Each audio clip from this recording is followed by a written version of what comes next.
Notre rôle maintenant, c'est détecter notre lumière et en profiter au maximum. Et quand on a un plaisir ou un désir, la porte s'ouvre encore plus. Vous comprenez, c'est quoi la lumière? Lumière, amour. C'est pas important qui tu es, où tu es, comment tu es. Dieu t'aime.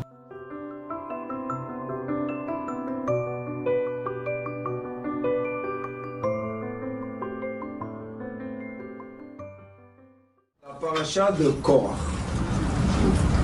Pas comme par hasard, Korach et le mois de Tammuz viennent ensemble. Le Ari Akadosh nous explique que le mois de Tammuz jusqu'à Tisha B'Av, c'est le mois que Akadosh Baruch Hu a donné la permission, on va dire à l'énergie à l'envers, polaire, de régner. C'est pour ça qu'il est écrit qu'on ne se balade pas trop dans les rues, qu'on ne fait pas trop de choses, se vanter, de montrer. Et Korach, qu'est-ce qu'il a fait? Korach, il faut dire premièrement les bonnes choses. Parce que toujours il faut positiver son ennemi. Korach a parlé du mal de Moshe Rabbeinu. Quel mal il a parlé? Korach lui a dit, nous sommes tous purs.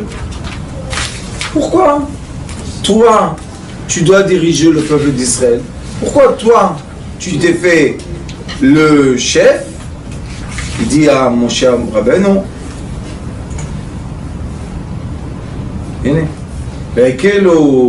al Moshe val Aaron.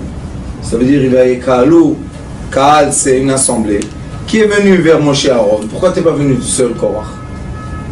Et Korach, il ne faut jamais oublier que c'était un des 4 qui tenait l'arche d'alliance. Pour tenir l'arche de l'alliance, il fallait être pur dans la pensée, dans la parole et dans l'action. Les gens qui étaient à côté de l'arche de l'alliance, c'était des gens très très très saints. Alors comment quelqu'un tellement saint comme Korach, un jour a osé parler du mal de Moshe Rabbeinu? Et quel est le mal qu'il a parlé? Il n'a pas dit à Moshe Rabbeinu, toi tu es pas à la hauteur de diriger le peuple d'Israël. Juste il lui a dit, pourquoi toi et pas moi? Il lui a dit, Vaïkalou al Moshe val Aaron, ואמרו עליהם רב לכם, כי כל העדה כולם קדושים ובתוכם השם. מדוע תתנסו על קהל השם? Il lui a dit, on est tous purs, donc pourquoi vous et pas nous? Ça c'est une grande question dans la vie, dans le chemin des bergers. Toujours un berger qui n'a pas, on dit comme ça, qui n'a pas des forces négatives contre lui, n'est pas un vrai berger. Le vrai berger, c'est obligatoire qu'il y ait des gens qui veulent le contredire. Et ce n'est pas des gens qui vont contredire le berger et ils vont dire tu n'es pas apte d'être le berger. Ils vont dire pourquoi toi et pas moi. Maintenant, sachez qu'un berger, pour arriver à son stade de berger, il a passé beaucoup d'épreuves. Korach, on n'a pas entendu aucune épreuve qu'il a passée. Où sont les épreuves de Korach? Où elles sont écrites? Dans nulle part. Donc, Moshe Rabbeinu, on a beaucoup d'épreuves qu'on voit qu'il a eues avec qui ça a commencé avec le pharaon. Après, sa mère, elle a été obligée de l'éloigner de la maison. Après, on a vu qu'il a été adopté par l'Égyptienne. Et après, on a vu qu'il s'est brûlé la langue. Et beaucoup d'épreuves. Et il n'a jamais dit non. Toujours, il a accepté les épreuves. Ça, ce sont les indigos. Les enfants indigos, quand on voit le parcours de leur vie, combien d'épreuves. Un moment, ils n'ont pas dans leur vie de quoi? De tranquillité. Ils n'ont aucun moment de tranquillité. Pourquoi? Qu'est-ce qu'ils ont fait de mal? Et à la fin, quand ils arrivent à être les leaders, parce qu'ils doivent être les leaders, ils sont aptes d'être les leaders, maintenant tout le monde les attaque. Qu'est-ce que tu attaques? Tu l'attaques de quoi? D'être apte, d'être le leader. Qu'est-ce que tu viens nous dire? Et où on voit ça dans les lettres? Rav Lachem, Lachem on écrit Lam et Chaf même. Et après il écrit Kol Haeda Kulam. Kulam, Velachem, c'est les mêmes lettres. Donc qu'est-ce qu'il dit? Qu'est-ce qu'il a dit? Il n'a rien dit de méchant, Korach. Juste il a dit, on va voter, on va faire les élections. Je vais vous expliquer. Si Korach aurait pris le dessus sur Moshe, qu'est-ce qui serait passé? Akadosh Baruch Hu a promis à Moshe Rabbeinu qu'il va être le berger qui va faire rentrer le peuple d'Israël en Israël. Voilà. Et son serviteur Yoshua, c'est lui qui va les faire rentrer. Vous pensez que Yoshua c'était quelqu'un qui est né dans la rue, qui est venu par hasard? Yoshua, vous savez c'est quoi son histoire? Le Yoshua était dans le royaume de Pharaon. Vous savez que c'était un bébé qui a été jeté dans la mer, Yoshua. Un grand poisson l'a avalé. Et ils ont attrapé le poisson. Et le jour du moulet de Pharaon, Pharaon a ouvert le poisson. Et il y avait là-bas Yoshua. Donc, oui, ils ont grandi dans les mêmes circonstances. Ils ont fait la guerre avec le roi du monde. Vous savez c'est qui Pharaon? Pharaon c'était le roi du monde. Qui pouvait parler avec lui? Et Yoshua, il rentre avec Moshe, il fait tout ce qu'il fait. Dites-moi, qu'est-ce que vous pensez? Que quelqu'un a fait ce trajet-là, et à la fin il arrive en haut, on lui dit, ah toi tu vas être le président de cette société, pourquoi toi? Pourquoi pas moi? Qu'est-ce que tu as fait comme travail? Qu'est-ce que tu connais dans la politique? Moshe Rabbeinu est rentré en Égypte. Il a fait les 10 coups. Vous pensez que c'était facile pour lui? Pharaon l'a menacé de le tuer. Et Moshe Rabbeinu, il continue. Et il revient, et il repart, et il réexplique, et il reparle. Et après il vient Korach, il dit, pourquoi toi? Et moi? Oui, toi. C'est la jalousie. Toi, je t'ai donné ta place. Voilà, tu es un des 4 qui tient l'arche de l'alliance. C'est très honorable. Non. Ani rotseliot roche.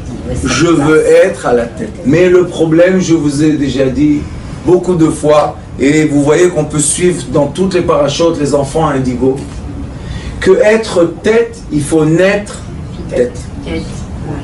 On ne peut pas devenir la tête si on n'est pas né avec un caractère de leader.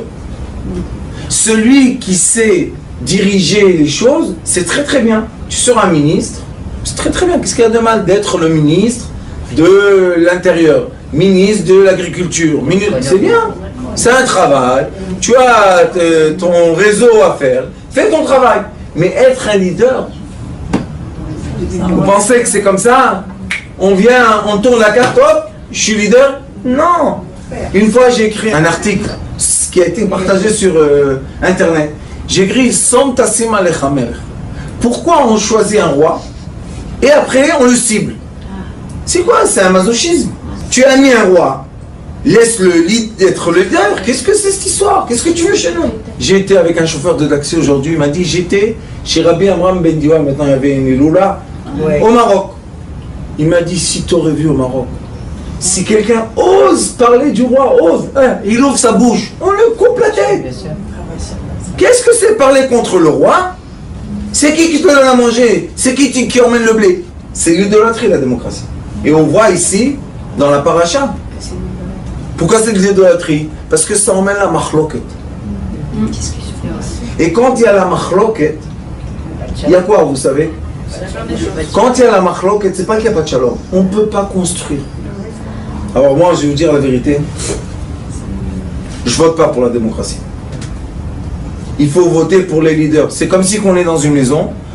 Il y a le père, la mère, les frères, tata, et ils font une réunion tous les 4 ans. Ils disent, papa, c'est vrai que tu es gentil, mais maintenant le père, c'est lui.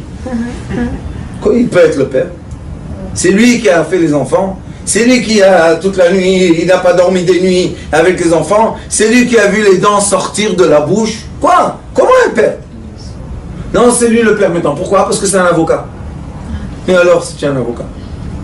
Et sachez que dans le monde entier, quand on a visé, ciblé un vrai leader, un indigo, parce que faire grandir un arbre indigo, ça prend beaucoup d'années.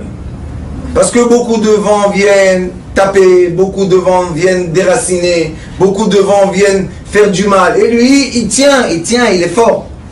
Jusqu'à quand qu'on a un arbre, un bel arbre, on dit non, le champ des arbres, allez, on coupe tout, on re-racine quelque chose de nouveau. Ah. Et qui veut se raciner? Les petites herbes, vous savez? Les petites herbes comme ça, qui vient le premier vent, hop, il les prend avec lui. Ou bien une vache, elle vient, hop, elle les mange. Toi, tu veux être un leader, toi, d'où tu viens? Qu'est-ce que tu as fait dans ta vie? Où tu es arrivé? C'est ça la paracha qui nous dit. Bien sûr. La séparation de quoi? À la fin, le peuple, c'est lui qui souffre. Et qu'est-ce qui s'est passé quand ils ont fait cette séparation? Il y a eu la Maguefa, il y a eu l'épidémie dans le... Qu'est-ce qui fait, mon cher Rabbeinu? Regardez, c'est quoi un vrai leader?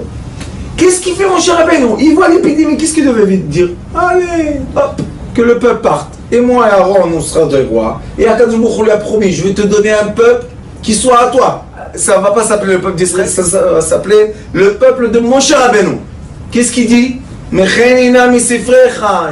veux pas. Qu'est-ce qu'il fait? En pleine épidémie. Bon, reste dans Ohel Moed, protège-toi. Il dit à Aaron, vous savez quel âge il avait? Il avait 90, facile. Il dit à Aaron, prends le feu et cours dans le peuple et arrête l'épidémie. Et celui-là, on veut l'enlever. Qui est le berger?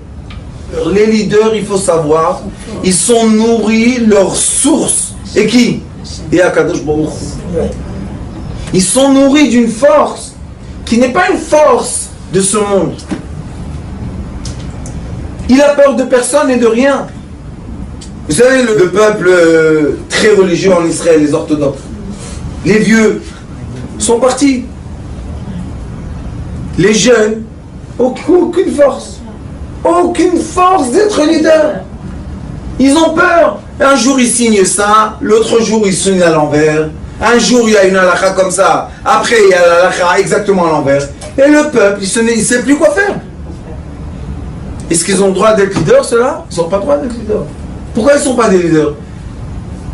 Parce qu'ils n'ont rien fait pour ça. Quelle est la liste des épreuves? Rien. Chaque génération a besoin de son leader. C'est pour ça qu'Akadosh Baruch Hu dit à mon cher Rabbeinu, toi tu es le leader du désert. Tu ne pourras pas être le leader de la terre d'Israël. Yoshua pourra être, parce qu'il doit diviser la terre d'Israël, il doit la donner au peuple d'Israël. Et vous croyez que le peuple d'Israël, c'était des faciles? Quand il a fait les Goralot, vous croyez que c'était des faciles? Ils ont dit, ah, il n'y a pas de problème, Yoshua.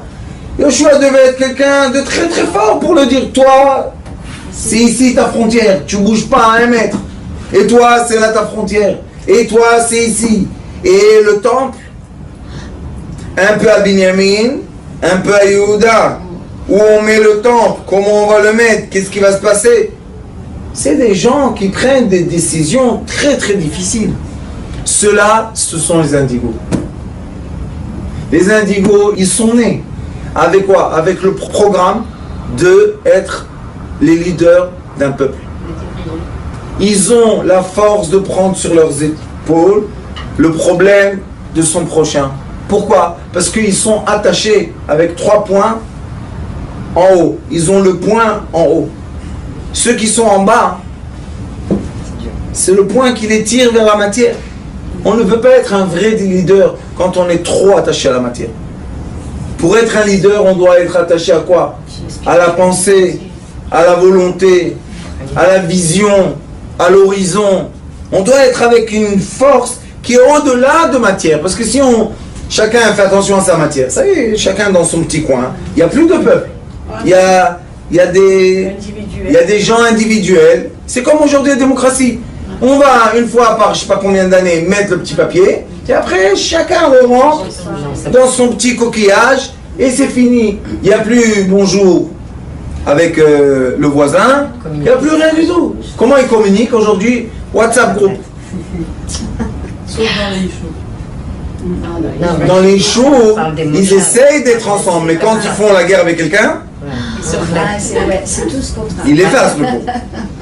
Alors aussi, il y a un problème. Pourquoi? Parce que le leader n'est pas un leader. Rabbanit, Si le leader est un leader, il aurait permis qu'on écrase une personne, une famille ou quoi que ce soit. C'est quoi le vrai leader? C'est quelqu'un qui voit les faibles de son groupe et les protège. Pas celui qui dit allez on écrase le faible, demain matin ça sera toi le faible. Toi aussi on va t'écraser, tu veux? Non, tu veux pas. Alors pourquoi tu le fais à ton prochain? Et ça ils ont dit les sages. Ne fais pas à ton prochain ce que tu détestes. Avant c'était aime ton prochain comme toi-même. Mais après qu'est-ce qu'ils ont dit? Ne fais pas à ton prochain ce que tu détestes qu'on se te fasse à toi. Qu'est-ce que c'est ça? Ça c'est des leaders? C'est pas des leaders. Pourquoi? La personne fait du mal à lui, elle lui dit il mérite. Si moi j'aurais fait ce qu'il le fait, eh ben moi aussi j'aurais mérité. Alors c'est pour ça qu'on est obligé de comprendre qu'est-ce qui s'est passé dans cette paracha. Un monsieur qui s'appelle Korach, qui avait une force spirituelle très élevée, on ne peut pas dire, puisqu'il tenait l'arche de l'alliance, c'est pas n'importe qui, s'est renversé à un moment contre le vrai leader. Et pourquoi le vrai leader, mon cher Rabbeinu, ni il avait l'arche, ni il avait le pain, ni il avait la menorah, rien du tout, mon cher Rabbeinu. Pourquoi? Et même ses enfants, il les nommé rien du tout. Vous savez qu'après lui, les enfants, Gershom et Eliezer, rien du tout. Il a dit, là, diriger un peuple, on ne peut pas faire ça en héritage. Diriger un peuple, il faut naître. Et c'est pour ça que les sages disent, Gadol Shimusha Milimuda. Vous savez c'est quoi Shimusha? Shimusha, c'est quand on est le serviteur d'un grand. Après qu'on est le serviteur d'un grand, on peut devenir. Pourquoi? Parce qu'on voit les problèmes, on voit les nuits, on voit les jours. J'étais, Baruch Hashem, presque 20 ans avec le Rav Klein. Nuit et jour. Des fois, les gens, le Rav Klein, c'est un des décisionnaires de cette génération. Les gens, des fois, ils me disaient, mais on veut rentrer. Je lui dis, dis-moi, et si tu veux rentrer, alors ça veut dire que lui, il est à ta merci. Qu'est-ce que ça veut dire, tu veux rentrer? Et lui, il ne veut pas dormir, il n'a pas une famille. Mais je veux lui poser une question. Tu veux poser une question? Mais quand on voit le peuple, on voit c'est la seule façon de diriger un peuple. De prendre sur ses épaules. Et maintenant, nous sommes presque 70 ans après la Deuxième Guerre mondiale. Et le Zohar HaKadosh dit que toutes les 70 ans, HaKadosh Baruch Hu change de dirigeant. Tous les 70 ans. Il y a un nouveau vent. On veut, ça y est, on est fatigué. Mais pour accueillir Mashiach, il faut être prêt.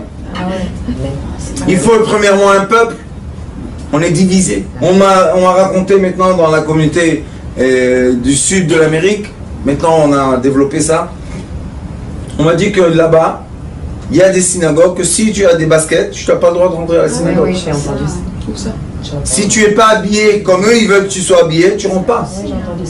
C'est quoi ça? Combien de juifs sont expulsés du judaïsme? Personne ne dit rien. Pourquoi? Alors moi je leur ai dit, vous savez qu'est-ce que je vais faire? Je fais une communauté de sud de l'Amérique et tous ceux qui veulent venir, bienvenue. 3 semaines après ou 4, la chanara contre moi, fou. Jusqu'à quand que c'est arrivé chez moi, déjà ça a pris des ampleurs. Je leur ai dit, ah bravo. Je leur ai dit, celui-là, ce rave là qui parle, emmenez-le moi le voir. On va se regarder dans les yeux, on va bien comprendre de quoi on parle. Après 2 jours, il a dit, non, je ne veux pas parler contre le Rav Schneider. Ah, pourquoi tu as parlé comme ça en public? En public, oui. C'est facile. Tu me connais, tu m'as vu, tu m'as interrogé, tu m'as fait quelque chose, rien du tout. Ah, pourquoi tu parles? Parce que tu n'es pas un leader. Parce que si tu es un Korach, si tu serais un vrai leader, tu serais venu partager, qu'est-ce qu'il y a? On a une communauté, il y a des gens, il y a des juifs. Quoi? Tout le monde est comme ça, on peut tuer tout le monde, il n'y a pas de problème. Pourquoi? Pour avoir son siège? Ça ne marche pas.